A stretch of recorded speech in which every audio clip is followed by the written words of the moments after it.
uba wumvisha aya magambo uba ukwiye kuyacaho agataro ukayatekerezaho ukibaza ngo ni iki byari biri kumbwira, ni iki byari biri kunsaba.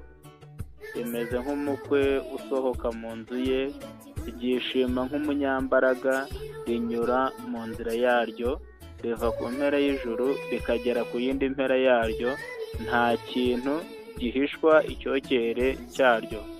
Ndagusuhuje mwene data uwo nkurikiye muri iki gitondo, twe tubana umunsi ku munsi muri gahunda zose za hano kuri iyi channel, nanasaba uwo utarakora subscribe kuyikora kugira ngo tujye tubana umunsi ku munsi mu biganiro bivuga iby'Imana n'inyigisho z'ubuzima busanzwe.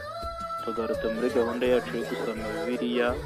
Nk'uko mubizi turi gusoma Zaburi, tugeze kuri Zaburi ya 19, ndetse Salomo dukunda. Turi gusoma muri Bibiliya yera, iyo byatukundiye dusoma no muri Bibiliya ntagatifu. Zaburi ya 19 duhereye ku murongo wa mbere tukagera ku wa 15 kuko niho igarukira. Zaburi iyi ngiyi yahimbiwe umutware w'abaririmbyi ni iya Dawidi. Ijuru rivuga icyubahiro cy'Imana, isanzure ryerekana imirimo y'intoki zayo. Amanywa abwira andi manywa ibyayo, ijoro ribimenyesha irindi joro. Nta magambo cyangwa ururimi biriho, nta wumva ijwi ryabyo. Umugozi ugera wabyo wakwiriye isi yose, amagambo yabyo yageze ku mpera y'isi. Muri byo yarabambiye izuba ihema. Rimeze nk'umukwe usohoka mu nzu ye, ryishima nk'umunyambaraga, rinyura mu nzira yaryo. Riva ku mpera y'ijuru rikagera ku yindi mpera yaryo, nta kintu gihishwa icyokere cyaryo. Amategeko y'Uwiteka atungana rwose, asubiza intege mu bugingo. Ibyo Uwiteka yahamije nibyo kwizerwa, biha umuswa ubwenge.